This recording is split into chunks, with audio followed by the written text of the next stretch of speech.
se habla libertad. RCR presenta Aquí se habla libertad con Víctor Maldonado.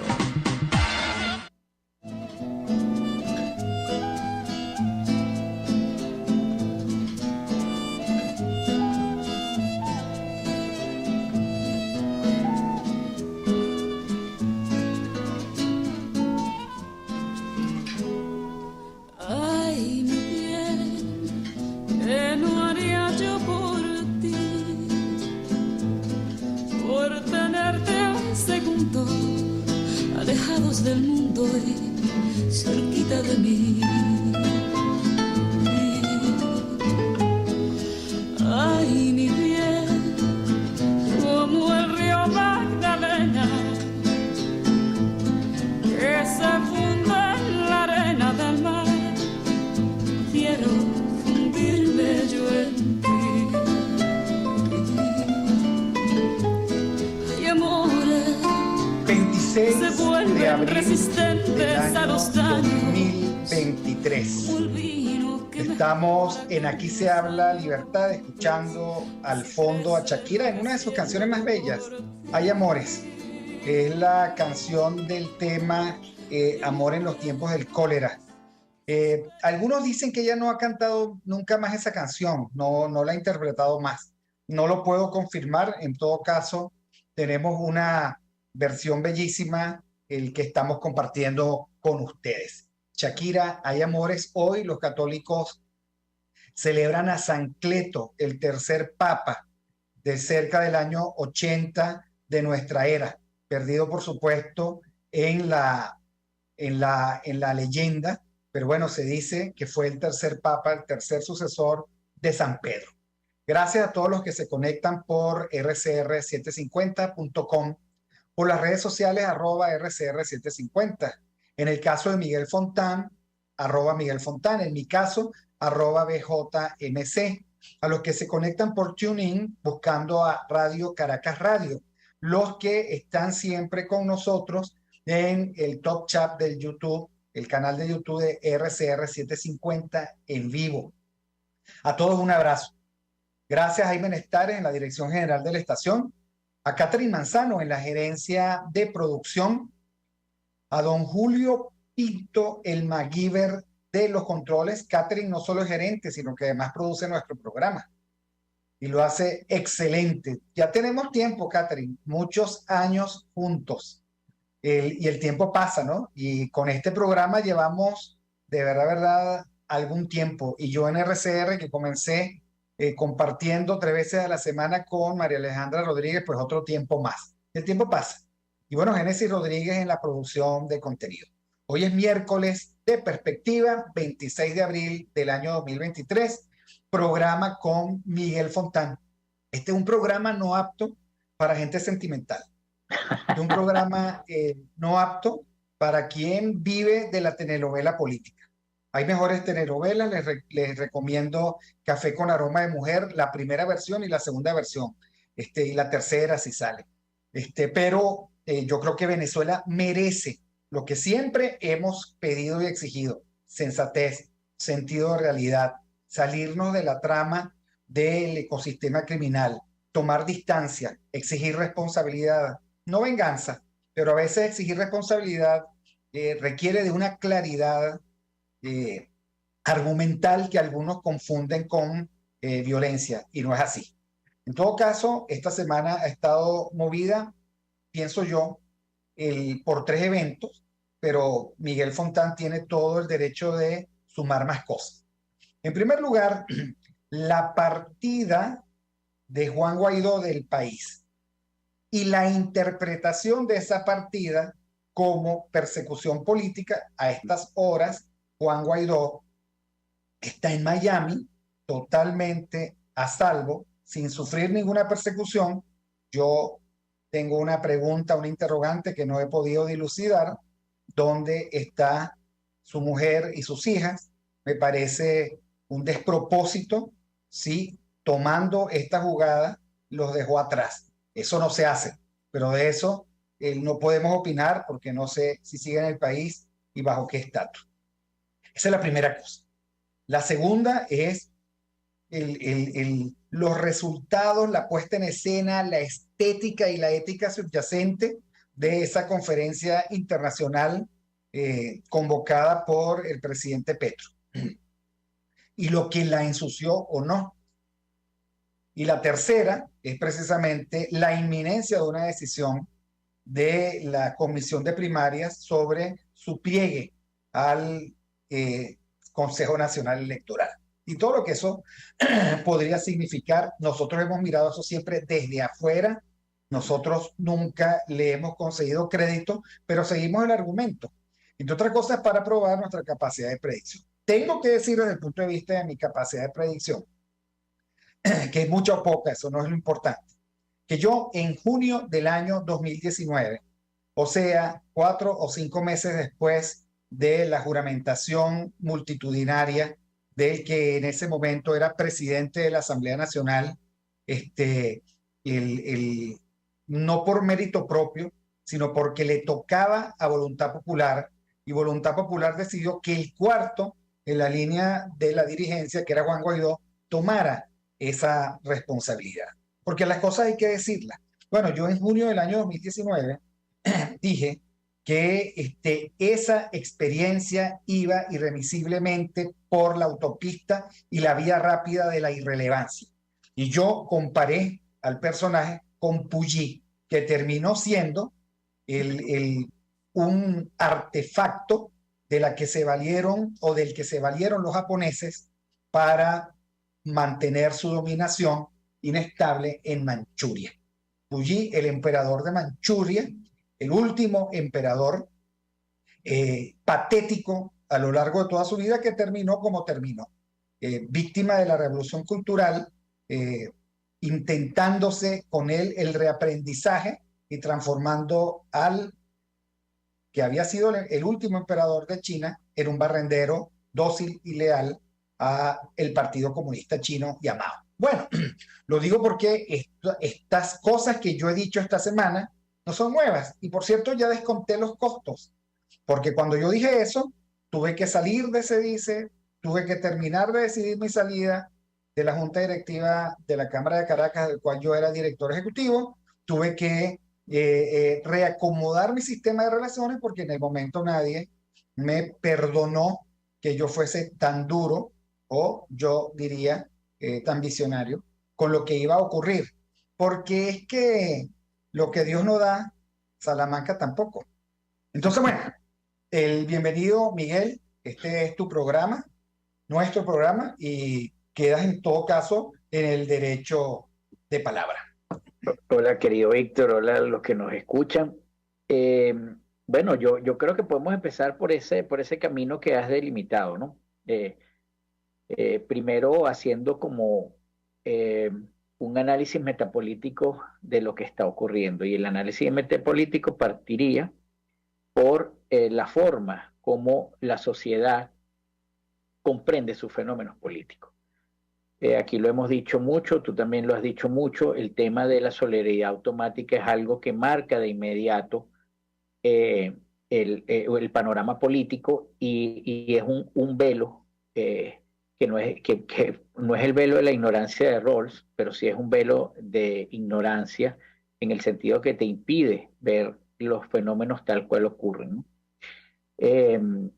Voy a unir este comentario con un poema del poeta Cadenas a propósito de su entrega del premio. Hay una parte de un poema que dice, o yo no sé si ahorita estoy confundido, si es parte de un poema del discurso, que dice, yo tengo ojos, no tengo puntos de vista, ¿no? Y lamentablemente en la política no todo ciudadano sabe que tiene ojos, y lo que sí hace la mayoría de los ciudadanos es que toman los puntos de vista de los demás, a veces cerrando sus ojos y a veces manteniéndolos abiertos, pero restándole importancia. Entonces, ¿por qué digo esto? Porque fíjate, efectivamente en algún momento esas declaraciones que las hiciste tú y muchos otros la hicieron, sobre todo porque Guaidó en el primer mes ya había dejado destellos de la irrelevancia que iba a llegar a ser, sobre todo porque en ese protagonismo que aparecía Guaidó, estaban detrás muchos otros juegos políticos que a veces se asomaban y que uno sabía que eso iba a terminar mal. Entre otras cosas, la lucha por el protagonismo político que tenía Guaidó y Leopoldo López. Entonces, claro, en ese momento a lo mejor las personas son duras porque, bueno, les ataca su sueño y su esperanza, pero yo creo que en el momento donde los hechos se revelan tal como son, la gente tiene que tener la suficiente sensatez y la suficiente honorabilidad para decir, oye, me equivoqué y sobre esta equivocación hice mucha injusticia. Pero no es el caso venezolano. No es ni para los políticos ni para la propia sociedad que a veces termina militando con ellos ciegamente. Yo creo que si nosotros tenemos que tener alguna militancia como ciudadanos, es la militancia por la verdad. La verdad nunca la vamos a alcanzar, pero sí podemos estar siempre en el camino de ella. Y el camino de ella pasa por un pensamiento crítico, pasa por ver las cosas como suceden, sin pasiones. Y creo que en ese sentido de ver las cosas que suceden sin pasiones, bueno, nosotros hemos hecho esto durante mucho tiempo, casi que desde el inicio de este programa juntos. De hecho, ahora, tú dices algo que es importante, Miguel. El Guaidó es la expresión de un nido de demonios. O sea, Guaidó es el vocero de lo más mal avenido de la política venezolana, que es la falsa unidad entre personajes narcisos que no caben en sus propios cuerpos.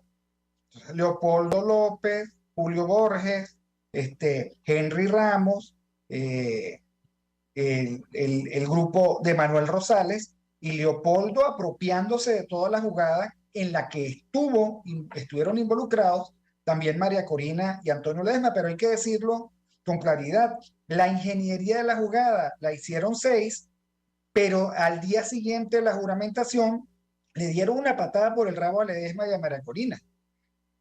Leopoldo López se apropia de la autoría y le pide a esta mujer ahora que es hoy reconocida en España, que es periodista y política, le pide que haga un artículo que casi que es una apología a Leopoldo López, le pide que haga un artículo en donde allí está escrito y está registrado que, de acuerdo con su mirada, el único responsable, líder, protagonista y autor es él.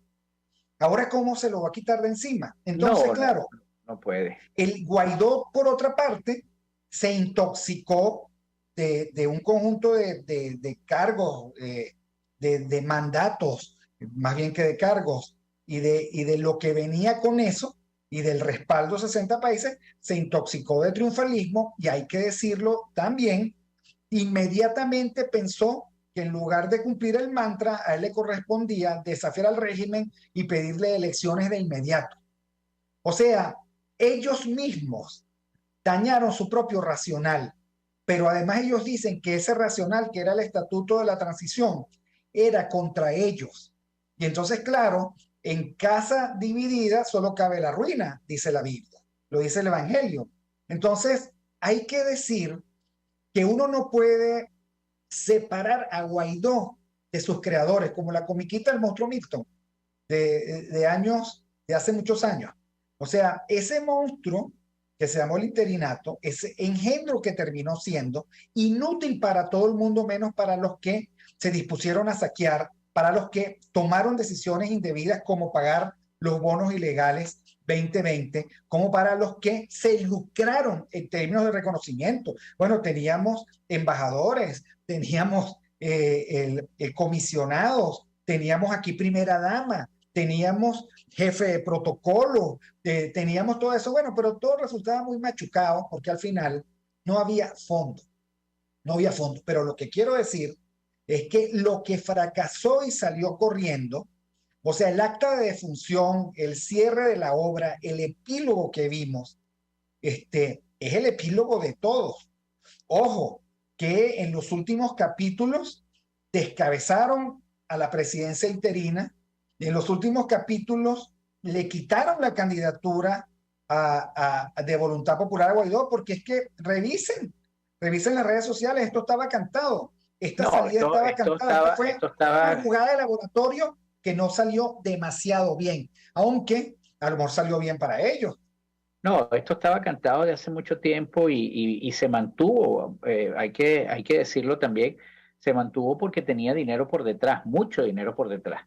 Y entonces ese parapeto le convenía mantenerlos a muchos. En el momento que el dinero empezaba a cortarse, bueno, entonces empezaban a salir las declaraciones y las culpas. Y si eso no hubiese tenido tanto dinero desde el inicio, este parapeto no dura 2 años. Claro. Pero Ahora nadie recibió dinero, no, nadie. nadie No lo hay ONG manejó. que haya recibido dinero. Lo que sí está No, absolutamente claro es que nadie, ningún venezolano se vio especialmente beneficiado por los millones de ese interinato que tenía un presupuestazo en seguridad, un no, presupuestazo. fue mucha la corrupción que hubo allí y precisamente por eso lo mejor que le pudo a pasar a Guaidó es entre comillas, exilio, ¿no? Porque claro, ahora siempre todo aquí todo lo han hecho como una épica. Y entonces el exiliado, pero oye, yo no he visto político exiliado que la esté pasando mal. Y tú lo comparas con un exiliado de verdad que se tuvo que ir porque no encontró este futuro aquí porque ya estaba arruinado o porque sí sufría persecución y la vida que tienen ellos es totalmente distinta a la vida que tienen los políticos. Y resulta que aquí no hay ningún político rico de cuna. Entonces, claro, cuando uno empieza a sumar eso, tú dices, aquí hay algo que está mal. Ahora, por eso es que utilizo yo la categoría ecosistema. Todo lo que se coloque dentro de algo ya prefigurado, dentro del ecosistema, reproduce los valores de manera irremediable. Entonces, todo lo que entre en la política, llámese Guaidó, llámese Julio Borges, llámese Henry Ramos, todo va a funcionar igual.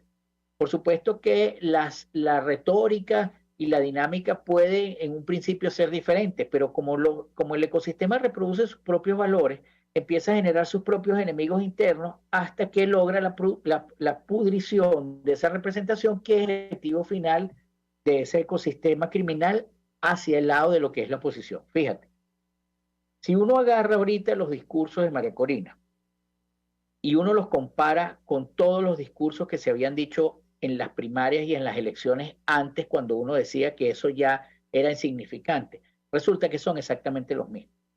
Si uno agarra los discursos de ahora y los compara con los de ella en el 2019, encuentra en la misma persona una franca contradicción. No hay manera de justificar cómo ahorita las primarias sí son la última oportunidad que tiene Venezuela y no evitar la comparación cuando decían que las presidenciales anteriores era la última oportunidad de Venezuela. ¿Por qué? Porque el ecosistema criminal reproduce exactamente los mismos valores sin importarle la persona. Si la persona entra en ese juego, tiene que reproducirlo porque si no, tiene que salir del juego. Hay una consideración de Spinoza muy buena, que es que todo organismo se ordena y se organiza para sobrevivir. Todo lo que le afecte a ese organismo es expulsado. Entonces, esta organización, que es la oposición, que ya se hizo como una organización que es conforme el primer anillo de seguridad político del régimen, sus principios, sus valores y sus dinámicas se van a reproducir, sea quien sea la persona que esté allí, porque si no, simplemente no tiene cabida allí. Y eso es lo lamentable, porque cualquier oportunidad que tengamos de salir, si entra dentro de esa piscina, se muere con ese cloro, políticamente hablando. Entonces, esa es nuestra desgracia. Y nuestra desgracia como ciudadanos es que muchos, por supuesto hay una gran cantidad de personas que ya lo entendieron, pero muchos siguen todavía pegados en las mismas consideraciones retóricas que ya no tienen ninguna validez, pero que siguen haciendo que ese ecosistema criminal siga reproduciendo los valores. Porque yo te voy a decir una cosa, un régimen que se para frente a una comunidad internacional y hace una exigencia como la que hizo el régimen para sentarse en México, de las consideraciones que tiene allí, no es un régimen que está presionado ni que está nervioso por unas primarias. Entonces ya el simple hecho de decir, no, es que esta primaria es la última oportunidad. ¿La última oportunidad de qué? Si el régimen controla todo. El régimen controla o sea, Venezuela está cansada de los apocalípticos. Sí, bueno, Esa fue una recomendación que yo le di alguna vez. Esto va para largo. Deja de ser apocalíptica porque eso no te conviene, porque es que al final la gente te va a perder credibilidad. En el caso bueno, de María Corina, no se puede ser apocalíptico. Ahora, yo puedo aceptar que un político cambie de opinión siempre y cuando explique. Lo que no puede ser es estos cambios inexplicables e inexplicados. ¿Ok? No puede ser que aquí la rendición de cuentas no abarque la ética, no abarque el discurso, no abarque las consecuencias de los actos, no abarque la responsabilidad cedida, no abarca nada y nos tratan como locos. Y yo creo que parte de la desafección de bueno, los ciudadanos con la como política es que locos y como los ciudadanos no odiadores, están porque si locos. tú, como locos y odiadores, porque si tú llegas a reclamar eso, entonces te confunden ese ámbito político que es importante, que es dame rendición de cuentas porque tú fuiste mi representante, como que tú eres un loco que ahora odias y que no tienes solidaridad. Y en esa confusión, Claro, y allí es que yo decía ayer en un hilo de Twitter, cuidado con la ética de la lástima, cuidado con la exacerbación de lo políticamente correcto, cuidado con la tergiversación de la palabra solidaridad, cuidado, cuidado, porque cuando uno, digamos, plantea, no me da lástima porque esto te lo buscaste, no estoy deseando, por supuesto, que sufra la suerte del Che, que no la sufrió, está en Estados Unidos. Vamos a estar claros. Yo, si tengo lástima, tengo por los que dejó atrás. Si dejó a su mujer y a sus hijas, tengo que decir, eso yo no lo hubiese hecho. Así, yo. Pero cada quien que haga lo que quiera. ¿Ok? Si dejó atrás a su equipo y lo dejó desprovisto de protección, eso yo no lo hubiese hecho. No lo hubiese hecho. ¿Ok? Si dejó atrás, por ejemplo, guindando al que era su jefe de organización y protocolo y está preso con más de 900 días, yo eso no lo hubiese hecho. No lo hubiese hecho. Ahora, cuando tú ves que la jugada es ordinaria, a estratégica, a instrumental y altamente riesgosa, tú tienes que exigir responsabilidad, porque no es él, es el país. Es el país que se desmoraliza, es el país que ve a sus supuestos líderes yéndose, no estoy diciendo huyendo, yéndose, ¿ok? Y ves a una élite perversa que se conduele con ese que se va y que mientras tanto le está dando la espalda a un país que está en Venezuela, que vive en Venezuela, que sufre mucho, que pasa muchísima angustia, que tiene muchísimas precariedades, que precariedades de verdad, de las de la mañana para la tarde, y con ellos no hay ni siquiera una mirada compasiva. No, no me parece.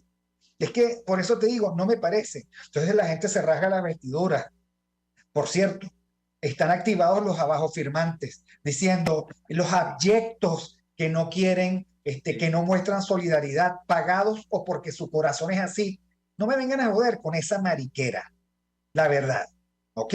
O sea, lo que nosotros estamos cortando con muchísima dificultad es ese entramado espeso y apestoso de complicidades que hacen sí, pasar lo malo por bueno.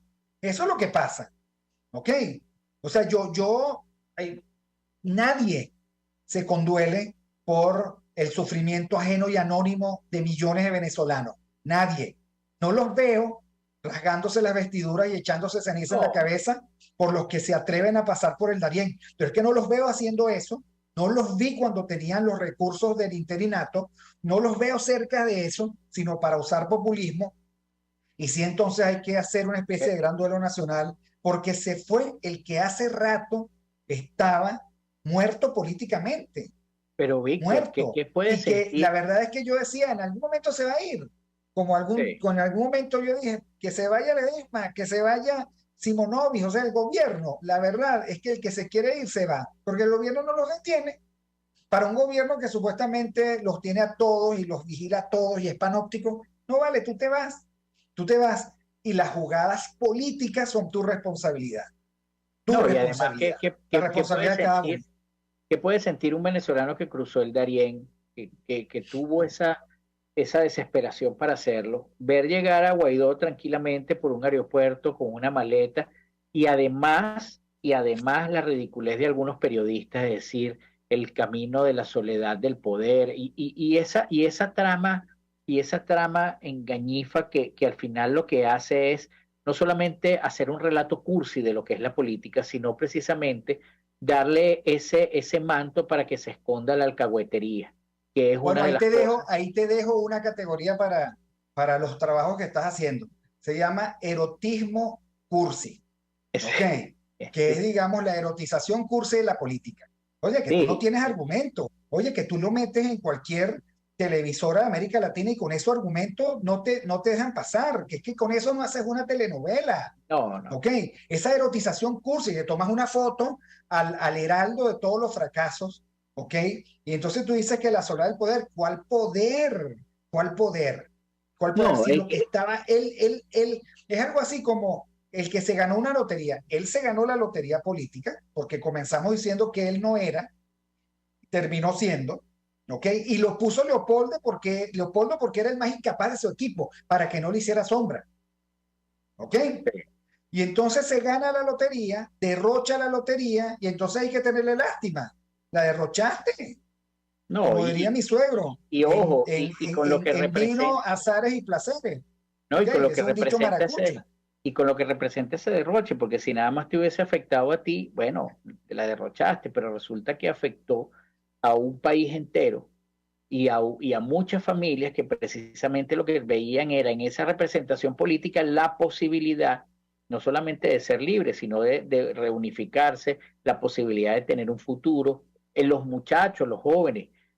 Hoy tuve la oportunidad de ir a la Simón Bolívar, y caminaba por esos pasillos y en mi mente se contrastaban los pasillos llenos de estudiantes y vigorosos con una universidad que está en franca decadencia y sola. No solamente sus jardines destruidos que están haciendo un esfuerzo por recuperarlo, es el espíritu universitario que se perdió. Y por supuesto se pierde en la politización de esos espacios que son inevitables, porque cuando tú dices siempre lo agarran, no necesariamente los mejores, porque los mejores no están o ¿Tú están recuerdas cansados, cuando sino yo los tuve peores. aquella discusión con aquella persona que no voy a nombrar sobre la ética de la lástima, que ni me entendía, que tú tenías que traducir? ¿Ok? Sí, Entonces, claro, parte del problema está que detrás de la supuesta lástima, lo que hay es una gran cabronería. ¿Ok? sí. O sea, y en ese sentido, yo creo que los ciudadanos no podemos dejarnos arrastrar por esa erotismo cursi que haces de un héroe con los pies de barro, digamos, el nuevo mito de la semana para idolatrarlo. Me parece muy bien que esté en Estados Unidos, me parece muy bien que esté a salvo. Me hubiese parecido un error garrafal del régimen de Maduro el tomarlo preso.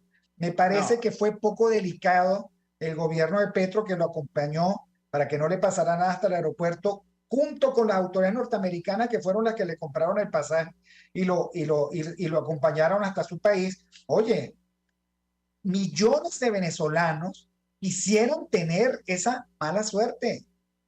Millones, sí. ¿ok? Por eso yo puse Los un tuit trataron ahorita. ahora. También hay que decir que no pongamos en peligro la buena voluntad del Estado colombiano, no estoy hablando del gobierno, con los venezolanos anónimos que viven allá. No pongamos en peligro eso, porque no tiene No, sentido. Es de nuevo, vamos a fijarnos en los intereses de la gente y dejemos la pendejada de colocar la suerte de todo el país en los hombros del elenco del fracaso. Eso tendríamos nosotros que hacer. Miguel, vamos al corte y ya regresamos. Miércoles de Perspectiva con Miguel Fontán.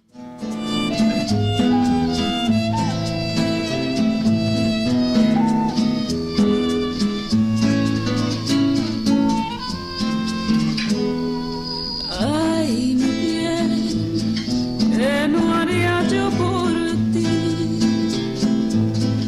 Por tenerte un segundo, alejados del mundo y cerquita de mí. Ay, mi bien, como el río Magdalena, que se funde en la arena del mar. Quiero fundirme yo en ti.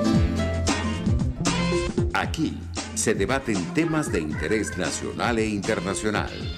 Aquí se habla libertad con Víctor Maldonado. Solo por RCR.tv, la radio que se ve. Puedes seguirnos en nuestras redes sociales. En Twitter, @RCR750, la radio que se ve. Cómo prevenir enfermedades, cómo actuar en casos de emergencias médicas, cómo mantener una buena calidad de vida. Todas estas interrogantes tienen su respuesta en RCR Salud. Todos los domingos con el Dr. José Eduardo Troconis. Comparte con nuestros oyentes notas de bienestar físico, salud mental y social para el buen desarrollo del ser humano. RCR Salud, todos los domingos a las 10 de la mañana. Por RCR. Pluralidad contigo. Respeto contigo. Responsabilidad contigo. Libertad contigo. Estamos contigo y punto. De lunes a viernes a la 1 de la tarde. Contigo. Solo por RCR 750 AM. Porque lo bueno une. RCR 750 AM. Porque lo bueno une. El que sabe de sabor sabe de saber que Del Corso es la clásica pastelería italiana de Caracas. Qué ricos sus dulces típicos tradicionales como los auténticos cannoli, la sfogliatella o la cola de langosta no tienen comparación. La pasta seca de almendras y chocolate o su gran variedad de tortas, cumpleaños, bodas, bautizos o comuniones, reuniones familiares o eventos corporativos. Teléfono 0212-941-1971. Pastelería Del Corso, la pastelería italiana por tradición y excelencia. RCR 750 AM. Porque lo bueno une.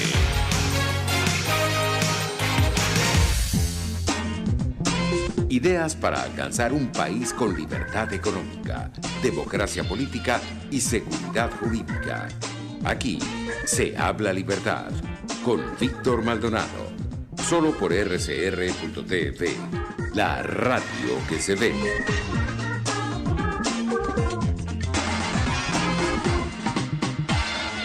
...26 de abril del año 2023... ...aquí se habla libertad... ...acompañándonos o dejándonos acompañar por Shakira... ...que está un poco libre, por cierto, está en Miami... ...Miguel, por si acaso, ¿quieres ir? Ok, me metí en un lío con una persona... ...que no voy a nombrar, pero no, era echando broma... Hay amores... San Cleto, tercer papa de la Iglesia Católica. Y bueno, estábamos conversando precisamente y habíamos entrado a Colombia, Miguel. Ahora, a mí me parece que para lo que ofrecieron, lo que hubo en ese encuentro fue nada, recordarnos lo obvio. Eso hubiese salido más barato si no se hubiesen reunido a ellos, ¿no? Y por otra parte, hay un hexagrama de Lechín, que es algo así como que la cacerola ruidosa, algo así como que las cacerolas vacías hacen ruido. Y el régimen llegó y dijo que lo quería todo. Bueno, en las negociaciones uno siempre parte del extremo de quererlo todo. A mí no me molesta la impostura de Jorge Rodríguez, lo que me molesta realmente es la docilidad servil de las contrapartes. Jorge Rodríguez está pidiendo, él es el negociador de Maduro, ¿qué quiere? ¿Que trabaje para quién? Ahora, la docilidad servil de la supuesta contraparte, que cada día es más vergonzosa su falta de legitimidad. Claro. Cada día. O sea, a este Blay lo nombró Guaidó. Bueno, a este Blay lo nombró Guaidó. Una cosa insólita, que por cierto, Miguel, perdona que te interrumpa, ya me callo. En la estrategia del conflicto de Thomas Schelling, que es un clásico para entender este tipo de cosas, plantea que el gran peligro de la negociación es que el negociador se vaya con la cabulla en la pata. O sea, que el negociador desarrolle su propia agenda. Bueno, Blay, porque a Blay lo nombró Guaidó. Ok, Blay es como en nombre de la plataforma unitaria y de Guaidó, que por cierto allí siempre hubo contradicción, a 3 partidos. Y la señora Niken está allí porque es la hija de su papá, que en paz descanse, pero ¿quién ha dicho que este tipo de cosas son heredables? No. Ahí hay dos partes, cierta misión. Ellos son simplemente el mesonero que trae los tragos. Ahí está Estados Unidos negociando y el régimen de Maduro negociando. Porque Se notó con la salida de Guaidó. Estados Unidos claro, por llevó eso, a su personaje. en una negociación tú tienes dos listados de pedimentos. Y como tú dices, tú arrancas con la mayor cantidad posible porque se supone que en ese proceso de negociación tú empiezas a perder. Entonces nadie arranca, nadie vende un apartamento o un carro diciendo exactamente lograr lo que quiere.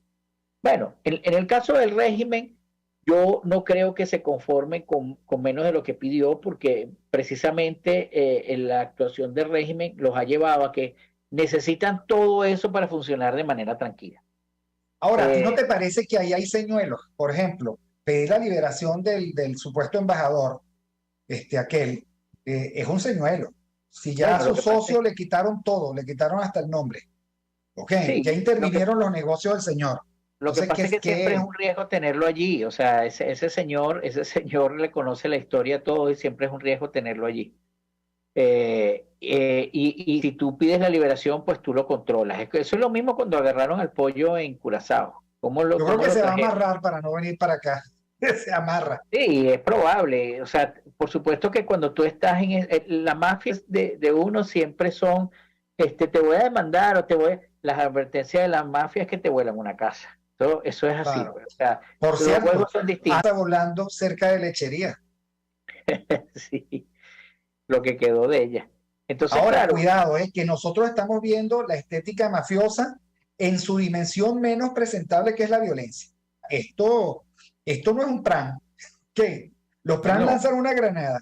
Esto es otro nivel. No, es otro nivel. Y lo que está aquí es otro nivel. Por eso es que cuando uno empieza, ¿verdad?, a ver todo ese entramado, a ver todo lo que está en juego, porque uno a veces se pierde.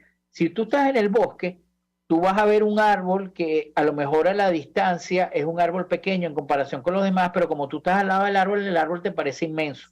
Y eso es lo que nos ocurre. Nosotros tenemos siempre que tomar un poco de distancia, porque si nosotros nos quedamos con la dinámica, por ejemplo, que plantean los politicuchos eso alrededor de las primarias, y entonces estamos discutiendo lo que dijo la Comisión Nacional, nosotros estamos viendo que eso ni siquiera es un árbol, eso es un arbusto.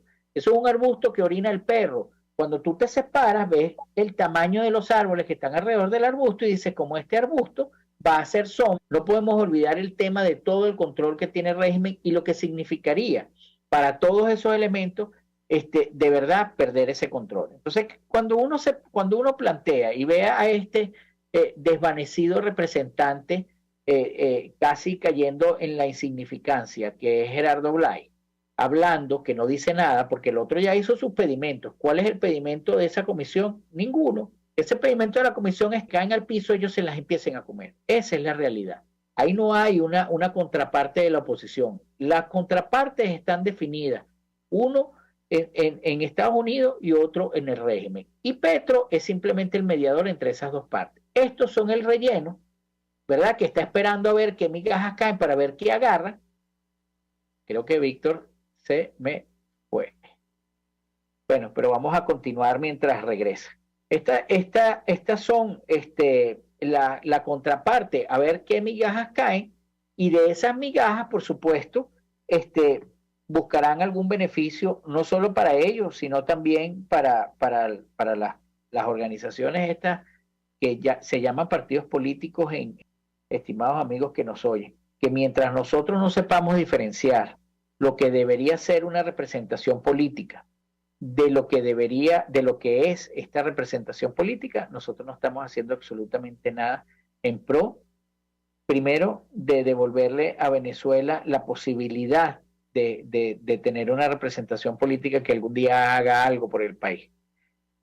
Segundo, no estamos haciendo nada por la comprensión política de los jóvenes, que son los que al final me preocupan más, porque si nosotros, que hemos vivido un país distinto, que hemos vivido los contrastes, nos perdemos en la politiquería y nos perdemos en las agendas y nos perdemos en los asuntos públicos ficticios que este régimen tiene, imagínense ustedes cómo se pueden perder unos jóvenes que todavía no pueden hacer contraste porque lo único que han visto es este desmadre y tampoco pueden hacer quizás un contraste ilustrado, pues se pueden llamar que se están educando. Entonces yo creo que a nosotros, ya que estamos de salida, a esta generación que está de salida y que está abriendo pasos, lo que nos queda es precisamente tratar de hacerle entender a la juventud que la política, ya regresaste, termino mi idea para que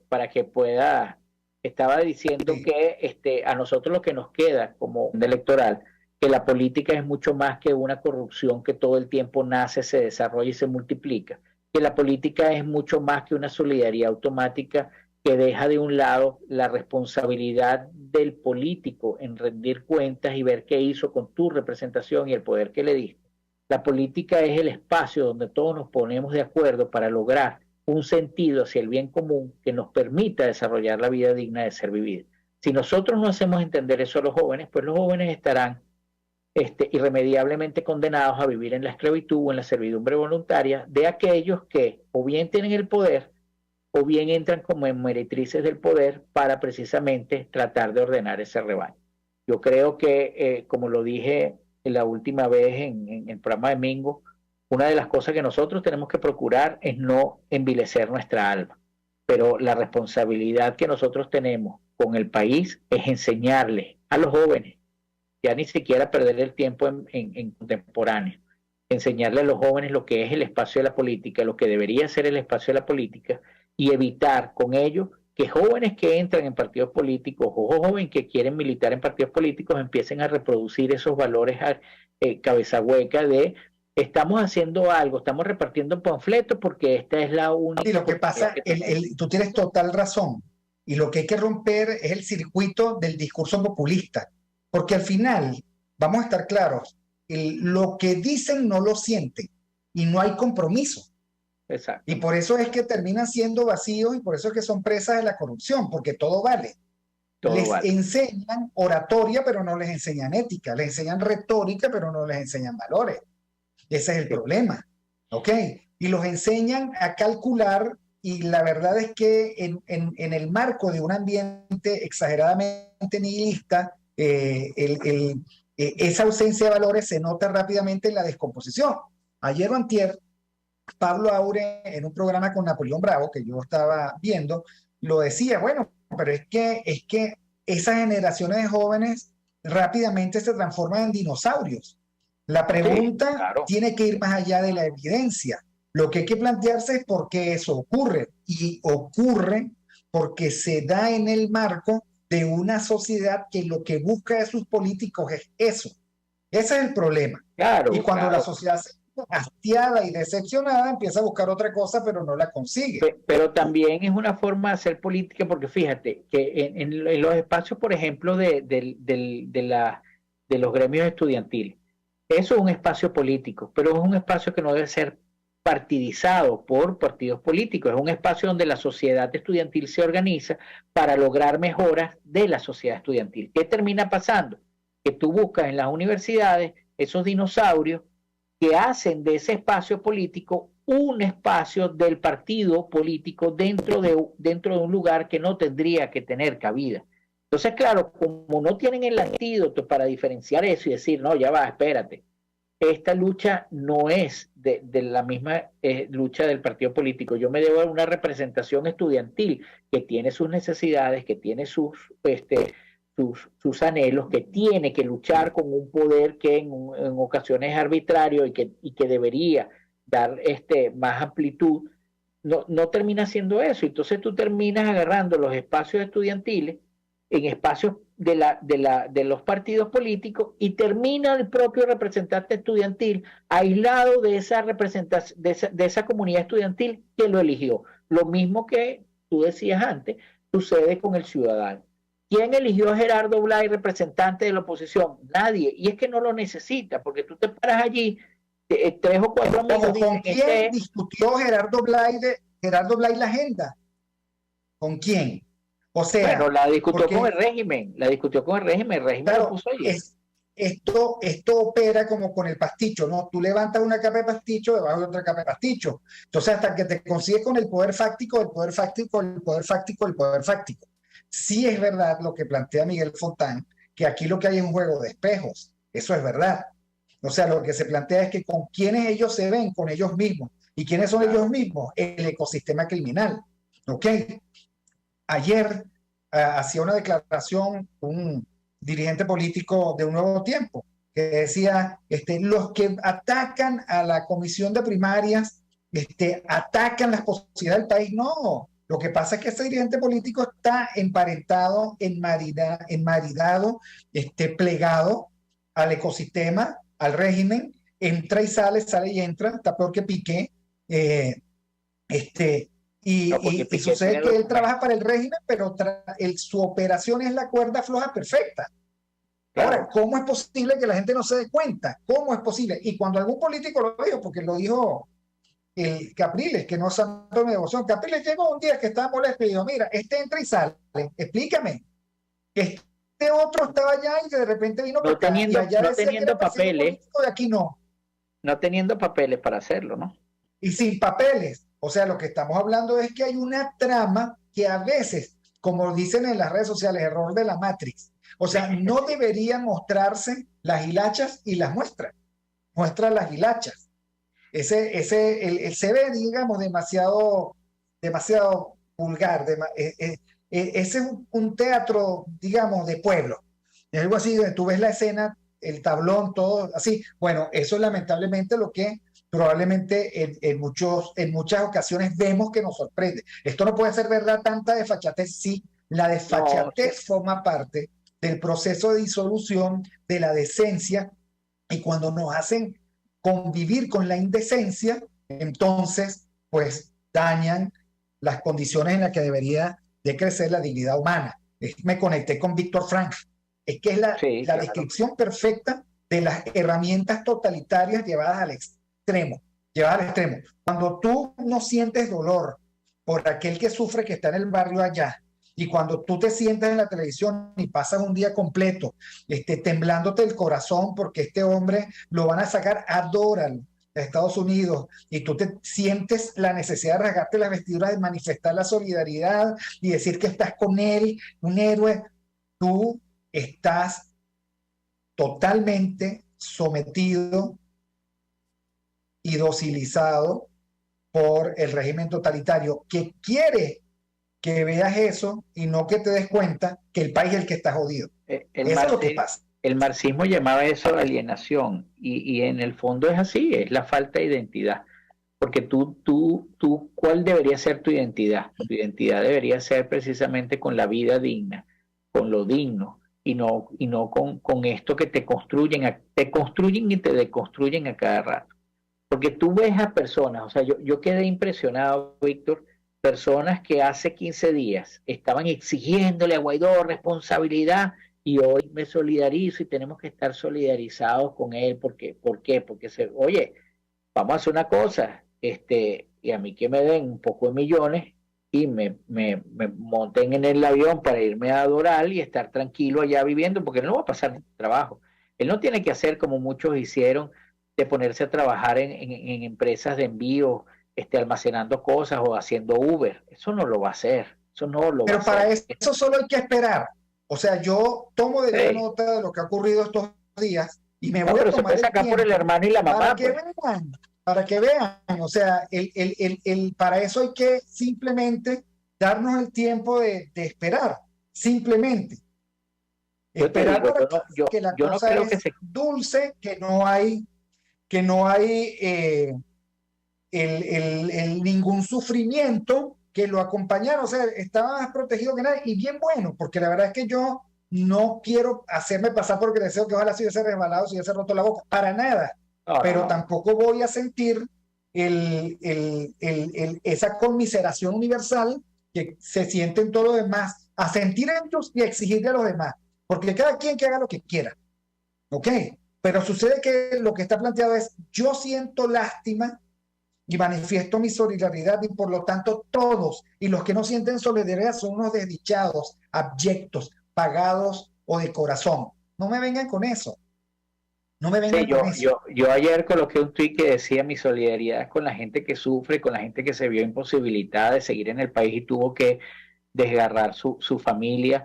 Con eso es que me siento yo solidario, entre otras cosas, porque yo lo vivo. Pues, o sea, ahorita dentro de poco se va un primo hermano que cuando me dijo que tomó la decisión, bueno, pasé en duelo varios días. Y esa es la realidad del que se queda.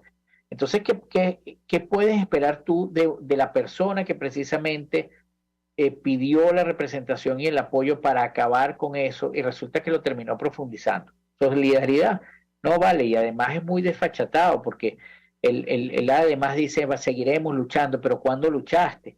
Porque cuando tuviste la oportunidad, ni siquiera te tomaste en serio. Mira, Víctor, el día que él empezó, bueno, la gente dice los Marín, aquí están los Marín, Edgar Marín, ni Así siquiera te es. tomaste en serio. No, es que ni siquiera lo consideró. No fue capaz de recibir con seriedad de sus antecedentes.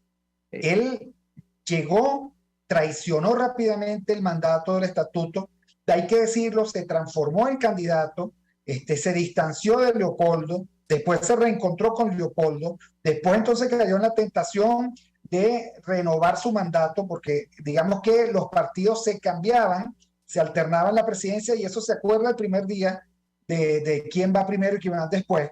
Para eso hay que decir que trató de comprar diputados con $10,000, 5,000 en diciembre y 5,000 después de la votación. Fue el que incorporó el Bloque de la Patria al Parlamento, porque él era, digamos, más venezolano que nadie. El Bloque más unificador que la pega loca. Tú estás comprando los diputados, tú estás cuando ofreciendo 100, yo ofrezco 200,000. Pero ojo, el que calentó el nido de los alacranes fue él, porque él era el que repartía dinero y recibían dinero y no se lo daban a todos los diputados en partes iguales, sino que había fracciones que la recibían y fracciones que no la recibían, y lo recibían en efectivo. Y hay que decir también que cuando tomaron, digamos, el presupuesto de los recursos de parte del Banco Central en Citibank, se pagaron retroactivamente, aunque todos ellos sabían que ellos habían recibido más que bien dinero. Y además se pagaron $5,000, que no hay ejecutivo venezolano que lo gane. Y ellos, en ese momento, y ellos se lo pagaron. Bueno, entonces la verdad es que terminó siendo una piñata. Terminó siendo una piñata electoral, una piñata en donde él, por supuesto, a mí me daba pena esa corte, que la primera dama, etcétera. La verdad, la cosa era patética. Y por supuesto, lo que nosotros no sabemos es lo que llaman el entente, el statu quo por el cual no lo tocaron nunca, ¿ok? No lo tocaron nunca, de tal manera que él andaba realengo por allí, por mucho menos a la gente la detenían.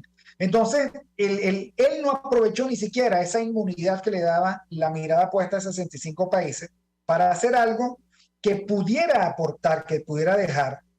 Si tú tienes la oportunidad de salvar una vida, sálvala.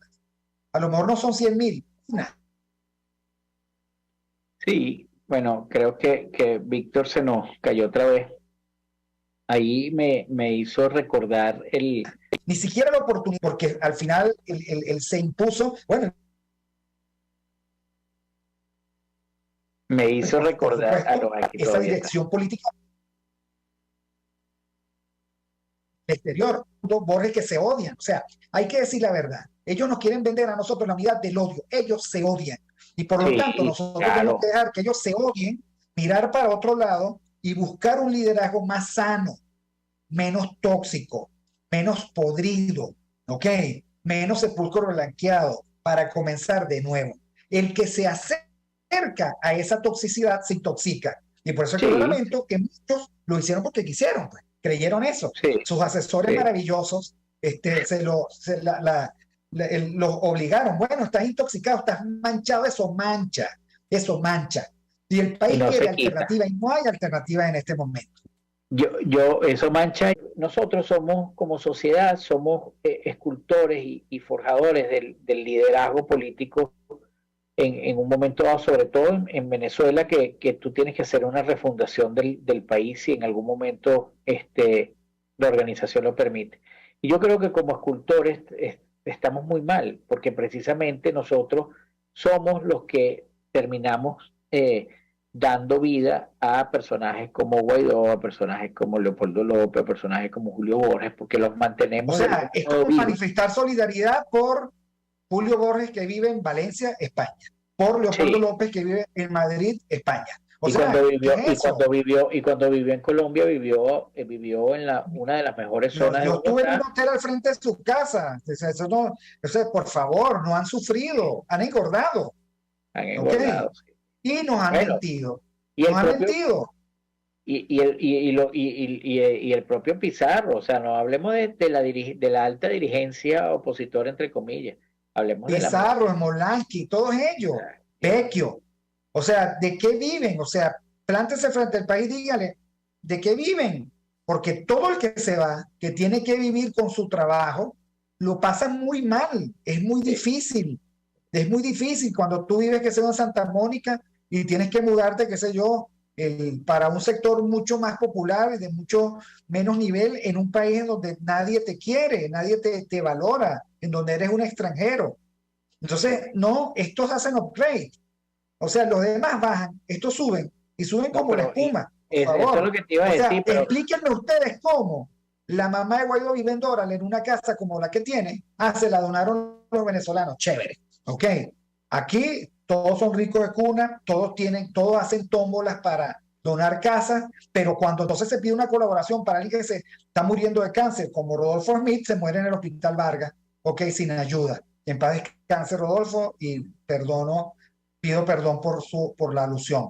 O esta niña, pobrecita, que falleció recientemente, Daliana, que yo le hice seguimiento por las redes y que me dolió mucho su muerte, pues con un cáncer terrible a los 23 años, también tuvo que hacer su colección y está pidiendo ahorita ayuda para los papeles y el post-entierro. Pero estos no sufren de nada, ni de mal aliento, y eso no les parece extraño. O sea, yo lo que quiero es que nos aferremos en medio de esta tolvanera al sentido de realidad y exijamos explicaciones. Y que den cursos, o sea, cómo vivir bien siendo perseguido político, que lo den, que nos enseñen. Cuando el resto del país, que no tiene esas competencias, ve cómo se va viniendo a menos, como pasa con todos los venezolanos que vivimos en Venezuela. Esa es la tragedia, el enigma que de verdad habría que resolver de ellos. Sí, bueno, Miguel, un minuto para que cierres. No, complementando lo que dijiste, padres que tuvieron la oportunidad de estudiar y que por supuesto querían que sus hijos estudiaran, que no pudieron pagarle la educación de sus hijos, y yo no veo que Borges, teniendo 5 hijos, haya tenido algún dilema frente a eso, al contrario. Así está Leopoldo López. Estos no sufren, como tú dices, de nada. Y no sufres de nada y tienes los riñones y la desfachatez y el cinismo de hacer del sufrimiento, de ese sufrimiento, una representación política que ni siquiera puedes comprender. Y eso es lo que nosotros tenemos que despertar, eso es lo que nosotros tenemos que rechazar, y eso es lo que nosotros tenemos que aborrecer. Como tú dices, si ellos quieren seguir siendo unos sinvergüenzas, pues que sean unos sinvergüenzas sin el aval de una sociedad que todavía los reconoce como algo distinto a unos sinvergüenzas.